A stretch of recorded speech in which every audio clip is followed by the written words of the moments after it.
저는 계속해서 출애굽기를 보면서 우리가 출애굽기를 통하여 무엇을 알 수 있는가, 하나님이 우리에게 무엇을 가르치시는가를 전하고 있습니다.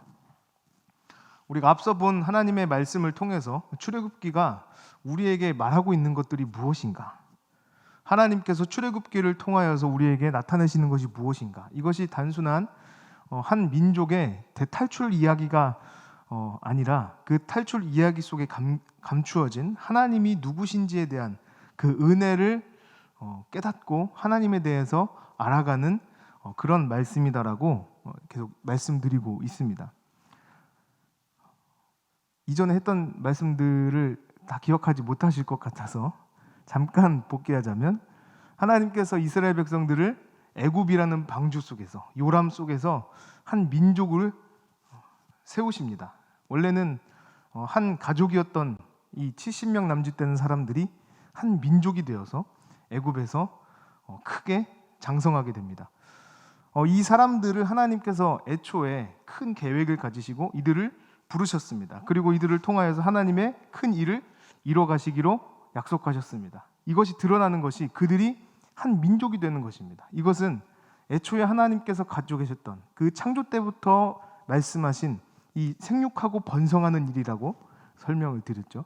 그 일들이 눈으로 드러나고 나타나게 되는 일로서 이스라엘은 한 민족이 되었다는 겁니다.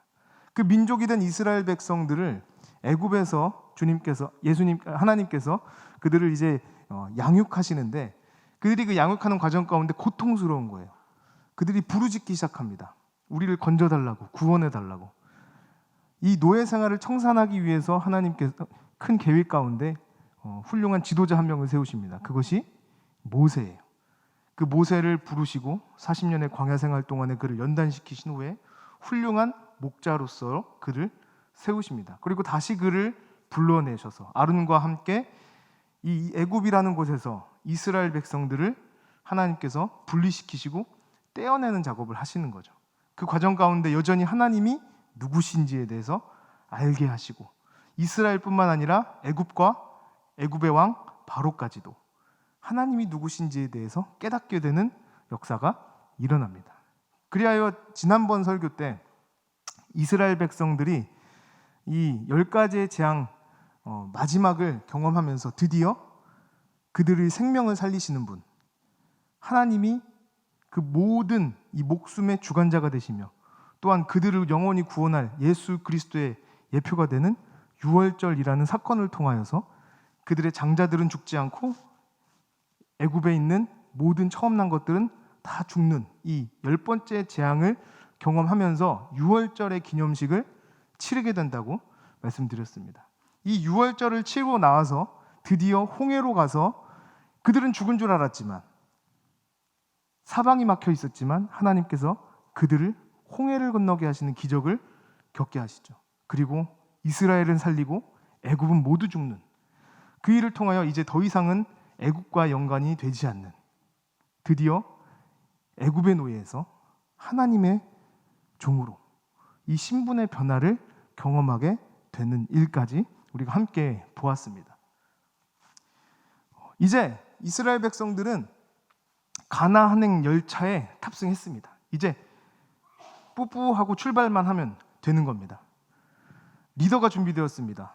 훌륭한 모세라는 지도자를 통하여서 이스라엘 백성들은 드디어 가나안으로 출발 준비를 마쳤습니다. 이스라엘 백성들과 함께 애굽이 그토록 보내주지 않고 협박하고 그들을 괴롭혔던 바로도 그들을 보내줄 수밖에 없는 상황이 되었습니다. 하나님께서 그들을 떼어내셨습니다. 이스라엘 백성들도 준비가 맞춰졌습니다. 그들은 쓸 수 있는 보화들을 많이 챙겼습니다. 하나님께서 그들에게 알려주셔서 금은 보화들을 주변에서 다 빌려서 같이 챙겨 나왔습니다. 그리고 그들은 다른 민족이 두렵지 않은 수많은 인원을 거느리게 되었습니다. 그러니까 준비가 마쳤습니다. 이제 가나안으로 준비 시작하면 끝납니다. 이 출애굽기 여기서 마치는 겁니다. 그런데 이 이스라엘 백성들이 3달 동안 거쳐서 어느 한 지점에 도착합니다. 거기가 어디냐면 신의 광야라는 곳이에요. 여정이 시작하고 나서 그들을 기다리는 것은 가나안행 급행열차가 아니라 하나님과의 만남이었다는 거예요. 하나님께서는 왜 가나안 땅으로 그들을 바로 들여보내지 않으셨을까요? 먼저 우리가 이스라엘의 그 내면의 상태를 한번 좀 점검해 볼 필요가 있습니다. 앞서 말했던 것처럼 이스라엘은 가나안 땅에 들어가도 부족함 없을 정도로 외적인 준비는 다 마친 상태입니다. 그러나 그들의 내면은 아직 준비가 덜 되었습니다. 출애굽기 14장에서 홍해를 건너서 기뻐하던 그들이 15장에 가면 모세도 찬양을 부르고 미리암도 찬양을 부릅니다. 그런데 이 15장이 채 끝나기 전에 마라에 도착하는데 여기에서 쓴물이 나는 거예요. 먹지 못하는 물이 나오는 겁니다. 그들은 원망을 늘어놓습니다. 함께 볼까요? 출애굽기 15장 23절 24절입니다. 같이 읽겠습니다. 마라에 이르렀더니 그곳 물이 써서 마시지 못하겠으므로 그 이름을 마라라 하였더라. 백성이 모세에게 원망하여 이르되 우리가 무엇을 마실까 하매, 여기 보니까 원망하여 이르되 이렇게 등장하죠. 두 번째로는 출애굽을 한 지 2달 만에 신광야라는 곳에 도착합니다. 이 신광야에서는 고기와 떡을 먹지 못하니까 또 불평을 하기 시작해요. 16장 2절 3절입니다. 이스라엘 자손은 온 회중이 그 광야에서 모세와 아론을 원망하여 이스라엘 자손이 그들에게 이르되 우리가 애굽 땅에서 고기 가마 곁에 앉아 있던 때와 떡을 배불리 먹던 때에 여호와의 손에 죽었더라면 좋았을 것을 너희가 이 광야로 우리를 인도해 내어 이 온 회중이 줄여 죽게 하는도다. 그러니까 이스라엘 백성들이 광야로 나와서 당연히 먹을 것이 부족하겠죠. 그러니까 애굽에서 누렸던 것들을 회상하면서 그것들을 먹을 때 차라리 죽었더라면 이렇게 궁핍한 상황은 경험하지 못했을 텐데 하고 불평하는 겁니다. 그리고 곧 떠나서 르비딤에 도착하는데 이 르비딤에서는 또 물이 없어요. 그리고 또 죽겠다고 원망하기 시작합니다. 이들은 하나님을 경험하지 못한 사람들이 아니에요. 하나님의 능력을 보았고 경험했던 사람들입니다. 그런데 자기의 생존을 다투는 문제 앞에서는 하나님을 의지하고 있지 않습니다. 제가 주의 은혜로 엄마 카드를 써서 대학원 졸업 때 이스라엘을 갔습니다. 졸업여행으로. 졸업여행을 이제 가서 가장 기대된 곳이 광야였어요. 왜냐하면 이 말로만 들은 광야를 이제는 내 눈으로 볼 수 있게 됐다는 이 기쁨에 이 광야를 가게 됐습니다. 광야를 갔는데 아무것도 없어요. 그냥 사막이란 건 조금 다르긴 하더라고요. 모래는 아니었고 그냥 저기 전라도 어디 허허벌판 있잖아요. 벌거숭이 산들이 그냥 모여있는 그런 곳 같더라고요. 근데 정말 아무것도 없습니다. 있는 게 딱 2개가 있는데 뜨거운 햇볕과 그 내리쬐는 햇볕에 열을 받아서 반사하는 뜨거운 지면, 이 2개가 있습니다. 제가 그 광야를 경험하고 나서 이해한 것이 있어요. 무엇을 이해했냐면 이스라엘 사람들의 원망을 이해했습니다. 이 성도님들 중에 반나절만 광야에 내버려 두시면 다 원망합니다. 이스라엘 백성들의 원망은요, 충분히 원망할 만하다는 거예요. 우리가 여기 주목할 거는 야, 걔네들 또 원망했대. 이게 아니라 그 원망에 하나님은 어떻게 반응하셨는가? 하나님은 참으십니다. 우리 성도님들은 이 시내 광야에 도착하기 전까지 원망하고 불평한 이 이스라엘 백성들의 이 원망을 하나님께서 어떻게 반응하셨는지 혹시 아십니까? 어떻게 반응하셨을까요? 하나님은 이들을 심판하지 않으셨어요. 우리가 아는 이 하나님께서 그들의 불평하심으로 그들이 원망함으로 하나님께서 그들을 치셨다. 혹은 땅이 갈라져 불이 나와 그들을 삼켰다. 이런 표현들은요, 이 시내 광야를 벗어나고 이후에 등장해요. 시내 광야 도착하기 전에는 하나님이 이스라엘 백성들의 원망을 듣고 심판했다는 말이 없어요. 그러니까 시내 광야를 기점으로 전과 후를 나눌 수 있는데, 하나님이 이 시내 광야를 기점으로 그들을 대하는 태도가 달라지셨다 하는 거예요. 그러면 우리가 이제 집중적으로 살펴볼 것이 그것입니다. 무엇이 달라졌는가? 시내 광야에서 이스라엘 백성들은 어떤 경험을 했길래 하나님은 그들을 대하는 태도를 다르게 하셨는가? 시내 광야는요, 제가 생각하는 그 성경에서의 멋진 장면 중 거의 첫 번째라고 생각합니다. 이 시내 광야에서, 이 시내산에서, 하나님의 산이라고 부르는 곳에서 이스라엘 백성들은 하나님을 만나게 돼요. 현현이라고 부르는 하나님께서 임재하시는 장면을 경험하게 됩니다. 그리고 거기에서 이스라엘 백성들은 하나님과 언약을 체결합니다. 이 영광스러운 장면을 저는 결혼식으로 많이 비유합니다. 우리 신랑 신부가 되기 이전에 연인이었던 이 둘은 서로의 감정에 이끌려서 연인 관계로 지내지만, 결혼식장에서 이제 주례자 앞에서 서로 성경에 손을 얹고 서약을 하죠. 이 서약이 무엇입니까? 더 이상 우리가 감정 때문에 서로를 좋아하는 관계를 뛰어넘어서 이제는 이 약속 앞에 서로에게 최선을 다하고 사랑할 것을 맹세하는 거죠. 약속하는 거죠. 그러면 이 두 사람은 더 이상 감정 때문에 헤어질 수 없습니다. 왜냐하면 약속했기 때문이죠. 힘들고 어려워도. 우리가 잘 쓰는 표현 있지 않습니까? 검은 머리가 파뿌리가. 이거는 그냥 시간이 오래 지나도록이 아니잖아요. 어떤 일이 있어도, 어떤 험난한 세월을 보내도 우리가 서로를 의지하고 사랑하자라는 약속 아니겠습니까? 이것은 약속을 깨면 안 되는 거예요. 이걸 언약이라고 부르는 거예요. 하나님은 이스라엘 백성들과 이 언약을 맺으시는 겁니다. 너희가 내 율법을 잘 지켜 행하면 나는 너희의 무엇이 되고? 하나님이 되고. 이 약속이 이루어지는 거죠. 이 약속은 하나님은 절대 깨지 않으십니다. 시내 광야에서 이스라엘 백성들은 하나님과 이 주종의 언약을 맺는 거예요. 이것을 우리는 시내산 언약이라고 부릅니다. 이미 이 계획은요, 하나님이 다 계획 세우신 거예요. 갑자기 세운 게 아닙니다. 출애굽기 3장 12절을 볼까요? 하나님이 이르시되 내가 반드시 너와 함께 있으리라. 내가 그 백성을 애굽에서 인도하여 낸 후에 너희가 이 산에서 하나님을 섬기리니 이것이 내가 너를 보낸 증거. 하나님은 이미 모세를 부르실 때 그를 통하여서 이스라엘 백성들의 하나님으로서 약속 맺을 것을 다 계획하고 계셨다는 거예요.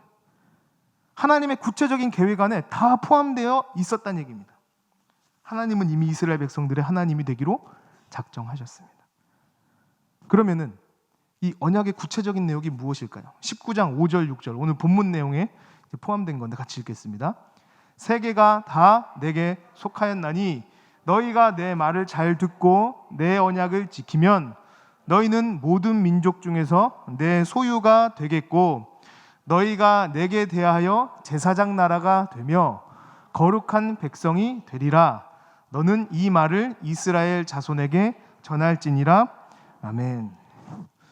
오늘 이제 이 두 가지, 이 언약 가운데서 이 두 가지를 함께 보려고 합니다. 첫 번째, 우리가 이제 이 가나안 땅으로의 출발에 앞서 하나님께서 우리에게 언약을 통하여 알게 하시는 것, 무엇을 준비해야 하는가 하는 거죠. 첫 번째 우리가 알아야 할 것은요, 언약은 구원의 전제 조건이 아니라는 거예요. 이스라엘 백성들은요, 언약을 잘 지켜서 구원받은 사람들이 아닙니다. 이미 그들은 애굽에서 건져냄으로 인해서 하나님께서 구원의 역사를 시작하신 존재들이에요. 언약을 지켜서 구원을 받는다는 것은 잘못된 개념입니다. 이미 구원 가운데 부르심 받은 자들에게 이 구원이라는 것은요, 하나님의 은혜예요. 근데 우리는 왜 언약을 지키는 것을 왜 구원의 조건으로 생각을 할까요? 이것은 우리의 행위가 구원의 근거가 된다는 이 생각 때문에 그렇습니다. 아마도 우리는 이 지성이면 감천이다, 이런 접근이 쉬운 사람들이에요. 왜냐하면 우리의 그 민족 정서에 이게 맞습니다. 구원, 하늘을 감독시킬 만한 정성이 있으면 구원도 가능할 것이다. 그렇게 이해를 하는 거예요. 그런 성경은 그렇게 이야기하고 있지 않습니다. 애초에 아브라함을 부르실 때부터, 아브라함은 이방신을 섬기던 메소포타미아 사람이거든요. 그러나 하나님이 그의 순종을 믿음으로 여겨주세요. 그리고 그를 믿음의 조상으로 삼아주십니다. 아브라함한테 무엇이 있습니까? 아무것도 없습니다. 그저 은혜일 뿐이에요. 이스라엘 민족 또한 마찬가지입니다. 그들이 출애굽하는 데 있어서 큰 평화를 경험할 수 있는 근거가 무엇이 있습니까? 아무것도 없어요. 하나님이 시작하신 일입니다. 하나님이 그들 가운데 찾아오신 것입니다. 어떻게 그들이 홍해를 건넜습니까? 그들이 무엇을 했습니까? 아니요, 아무것도 안 했습니다. 하나님께서 다 이루어 주신 겁니다. 온전히 하나님의 은혜라는 거예요. 신의 산 언약은요, 구원이라는 은혜를 경험한 자들에게 주어지는 특권 같은 거예요. 조건이 아니라는 거죠. 이 언약이 조건이 아니라는 데까지 그렇다면 그 언약을 우리가 지키고 그 언약에 순종한다는 것은 어떤 의미인지까지 알 필요가 있습니다. 우리 성도님도 혹시 보드게임이라는 거 해보셨나요? 보드게임 안 해보셨나요? 그러면 자치기 해보셨나요? 술래잡기, 무궁화꽃이 피었습니다. 이런 것들이죠. 요즘 친구들은 그렇게 활동할 공간이 넘지 않으니까 테이블 위에서 그런 놀이들을 같이 하는 걸 이제 보드게임이라고 부릅니다. 우리 그 성도님들은 자치기를 다 아시니까 자치기로 예를 들자면, 이 자치기라는 것은 규칙이 정해져 있습니다. 그죠? 내가 순번을 정하고 무엇으로 어떻게 찰지를 정하고 이렇게 순번에 따라서 그 규칙을 지켜나가면 어떻게 됩니까? 같이 하는 사람들에게 즐거움과 기쁨이 있죠. 근데 그 규칙들을 지키면서 다른 사람들과 게임을 진행할 때 즐거움과 기쁨이 있는 거지, 만약에 규칙이 없거나 그 규칙이 지키기 어렵다 그래서 그 규칙을 어긴다면 어떻게 됩니까? 게임이 진행될 수 없을 뿐만 아니라 진행한다 해도 아무런 재미가 없을 겁니다. 함께 즐기는 사람들도 기쁨과 즐거움이 없는 겁니다. 우리는 이미 은혜로 인하여서 구원이라는 테이블 위에 올라간 사람들이에요. 그리고 이 테이블에는 언약이라는 규칙이 정해져 있습니다. 그래서 그 언약을 지킬 때 우리는 거룩이라는 기쁨과 평안이라는 즐거움을 느낄 수 있게 되는 거예요. 사랑하는 우리 신강교회 성도님들, 우리에게 신앙생활은 기쁨이요 즐거움입니다. 때로는 하나님의 백성으로 살아가는 것이 우리에게 제약이 있고 족쇄처럼 여겨져서 이것이 우리에게 갑갑하게 느껴질 때가 있습니다. 그러나 우리가 인간으로서 누릴 수 있는 최고의 기쁨, 우리의 목적대로 살아가는 그 기쁨은 우리를 창조하신 창조주의 그 규칙대로 살아갈 때 누릴 수 있는 기쁨이에요. 마치 게임을 할 때 서로의 역할이 있기 때문에 우리가 즐거울 수 있는 것처럼, 성도님들과 저는 이 우주를 창조하신, 이 우주의 창조주이신 하나님께서 그 최고의 즐거움에 초대한 자들입니다. 그러므로 그 부르심에 알맞은 규칙대로 살아갈 때 우리가 느낄 수 있는 가장 큰 즐거움, 가장 큰 기쁨을 느낄 수 있는 자들이 된다는 말입니다. 그것이 우리에게 언약을 주신 이유입니다. 우리가 출발 전에 점검해야 될 것 두 번째는 우리의 역할에 관한 것입니다. 우리가 방금 읽었던 이 언약 다시 한번 살펴봅니다. 19장 5절 6절을 다시 한번 읽겠습니다. 세계가 다 내게 속하였나니 너희가 내 말을 잘 듣고 내 언약을 지키면 너희는 모든 민족 중에서 내 소유가 되겠고 너희가 내게 대하여 제사장 나라가 되며 거룩한 백성이 되리라. 너는 이 말을 이스라엘 자손에게 전할지니라. 아멘. 여기서 하나님께서는 그 이스라엘 백성들을 하나님의 소유, 선택된 백성, 제사장 나라, 거룩한 민족, 이렇게 네 가지로 되게 하시겠다 약속하셨습니다. 이거 언약을 지키면 이루어질 하나님과의 관계인 거죠. 그러면 앞서 우리가 언약은 구원의 조건이 아닙니다라고 이렇게 말을 했잖아요. 그럼 이 언약을 지키는 것으로, 다시 말해서 우리가 하나님 앞에서 이 규범을 잘 지키는 것으로 우리에게 주어지는 유익이 무엇입니까? 하나님과의 관계가 올바라지는 것을 경험하게 되는 거예요. 이것은 하나님께서 우리에게 올바른 역할을 주심으로써 가능해지는 것입니다.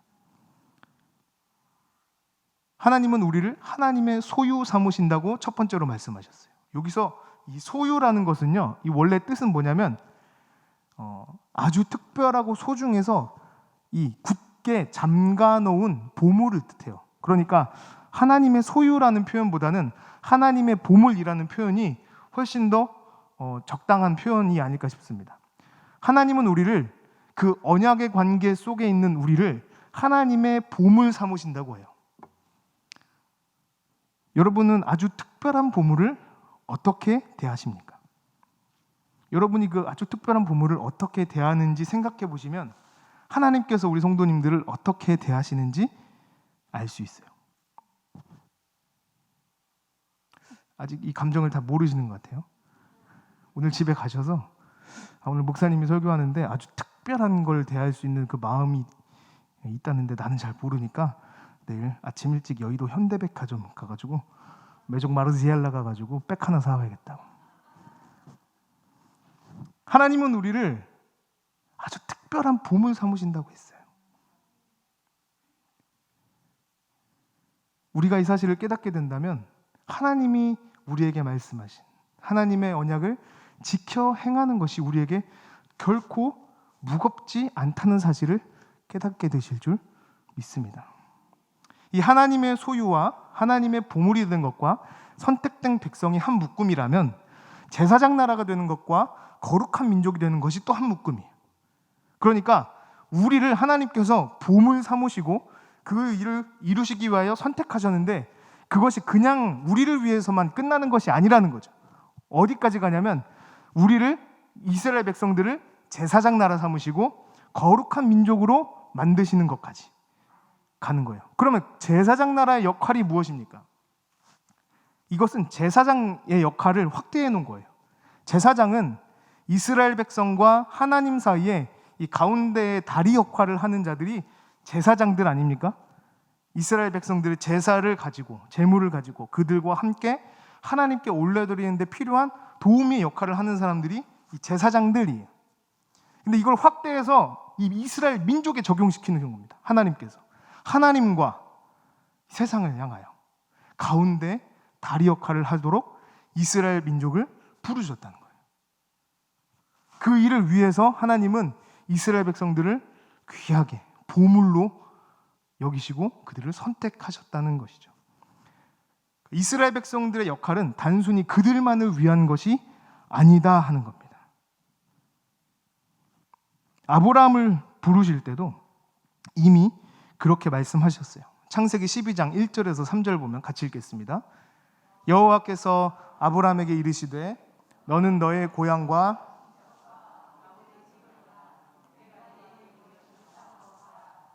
내가 너로 큰 민족을 이루고 내게 복을 주어 내 이름을 창대하게 하리니 너는 복이 될지라.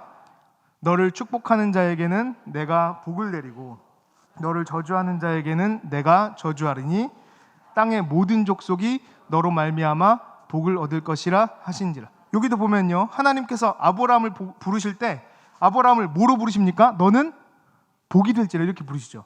그리고 그 복인 어디까지 갑니까? 땅의 모든 족속에까지. 그러니까 아브라함을 부르실 때도 마찬가지. 이미 하나님의 계획은 정해져 있는 겁니다.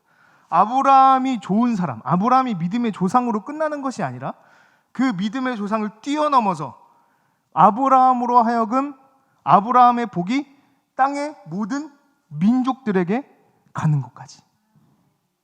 이것이 지금 여기에서 다시 한번 재차 언급되는 겁니다. 이스라엘 백성들을 통하여 그 민족이 제사장 나라가 되는 것뿐만 아니라 그들이 하나님의 보물이 되는 것뿐만 아니라 그들을 통하여서 세상 모든 사람들이 하나님께 나올 수 있도록 하는 이 제사장 나라의 역할까지, 이게 궁극적인 하나님의 목적이 되는 거예요. 오늘날 우리를 부르신 하나님의 부르심이 이 이스라엘 백성들을 부르신 부르심과 동일하다는 것을 믿으십니까? 베드로전서 2장 9절을 읽어보면 이렇게 똑같이 고백합니다. 같이 읽겠습니다. 그러나 너희는 택하신 족속이요 거룩한 나라요 그의 소유가 된 백성이니 이는 너희를 어두운 데서 불러내어 그의 기이한 빛에 들어가게 하신 이의 아름다운 덕을 선포하게 하려 하심이라. 아멘. 이 신약 성경에 이 베드로 사도가 다시 한번 고백하는 거예요. 우리를 부르신 부르심이 무엇이냐? 예수 그리스도께서 우리를 위하여 죽으신 이유가 무엇이냐? 나의 개인적인 구원의 기쁨, 즐거움, 이제 그 구원의 테이블 위에서 내가 맡겨진 그 언약을 지켜감으로써 얻는 유익이 분명히 존재하지만 그것으로 끝나는 것이 아니라 나를 통하여 땅 끝까지 하나님께서 말씀하신 땅의 모든 민족이 그 복을 경험하게 되는 것까지 나가는 것이 오늘날 우리에게 주어진 사명이다, 역할이다. 이것을 말씀하시기 위하여 바로 가나안으로 가지 않으시고 하나님은 이스라엘 백성들을 시나산으로 부르신 거예요. 그리고 그들과 언약을 맺으시는 겁니다. 우리 신각교회 모든 성도님들이 하나님의 구원의 은혜 안에 들어있는 줄 믿습니다. 하나님과 언약이라는 그 관계가 즐거우십니까? 성경은 진리를 알지니 진리가 너희를 자유케 하리라 이렇게 고백하고 있어요.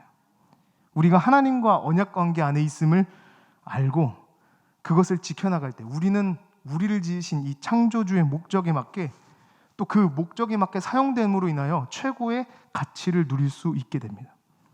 그 가치는 하나님이 특별하게 여기시는 보물이고 이 땅을 지으신 창조주의 영광을 경험하게 되는 것이에요. 우리가 이 사실이, 이 이야기가 무슨 이야기인지 깨닫는다면 우리 성도님들은 하나님과 오늘 하루를 살아가시고 내일 또 하나님과 동행하며 살아가는 그 기쁨이 무엇인지를 깨닫게 되실 거예요. 그 기쁨은요, 아마도 신앙을 일찍 깨닫고 주님을 영접하기를 일찍 한 사람이 아마도 더 클 겁니다. 평생 주님과 동행하며 주님을 알아가는 기쁨이 무엇인지 알게 될 거니까요. 하나님의 그 규칙과 규범 안에 살아간다는 것이 얼마나 큰 가치를 가진다는 것을 깨닫게 될 거니까요. 우리를 부르신 하나님의 목적은 여기서 끝나지 않습니다.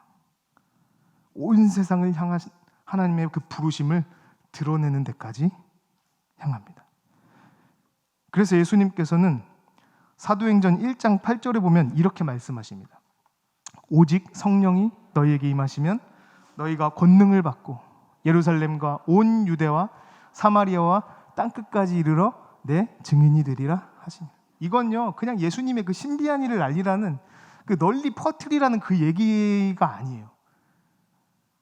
창조 전에 이미 계획하신 하나님이 그 계획대로 땅끝까지 땅의 모든 민족이 그 복을 경험하고 알게 되는 그 하나님의 원초의 계획, 그 계획을 위하여 하나님께서 아브라함이라는 한 사람을 부르시고 이스라엘 민족을 일으키시고 결국 그 자손을 통하여 예수 그리스도가 이 땅 가운데 오심으로 그것을 경험하고 예수 그리스도가 동행하시는 이 성령님이 함께 하시는 사람들을 통하여 땅끝까지 복음이 전파될 것을 말씀하시는 거예요. 우리의 발걸음은 땅끝까지입니다. 이 땅끝이라는 말은 물리적인 땅끝이라는 말도 돼요. 그 일을 위해서 우리 선교사님들이 불철주야 노력하며 목숨을 걸고 실제로 이 선교지까지 이 땅끝까지 가서 복음을 전하고 계십니다. 그러나 이것이 우리에게 있어서는요, 우리의 삶의 영역 끝까지 나의 가정으로부터 시작해서 나의 이웃, 나의 삶의 터전에 있는 일터에 있는 사람들과 내가 관계를 맺을 수 있는 가장 끝에 있는 사람들까지도 그 사람들에게 내가 그리스도인으로서 하나님의 언약 안에 살아가는 것이 얼마나 가치 있는 일인지, 그것을 통하여 하나님을 알아가는 것이 얼마나 기쁘고 즐거운 일인지를 드러내게 하는 것. 그 일을 위해 오늘도 하나님께서는 우리 성도님들과 저를 제사장으로 거룩한 나라로 부르셨음을 기억하며 이 일을 위해서 우리를 어두운 데서 불러내어 그 기이한 빛에 들어가게 하신 하나님의 아름다운 영광을 선포하게 하여 주시옵소서 기도하시는 오늘 밤이 되길 소망합니다. 기도하겠습니다.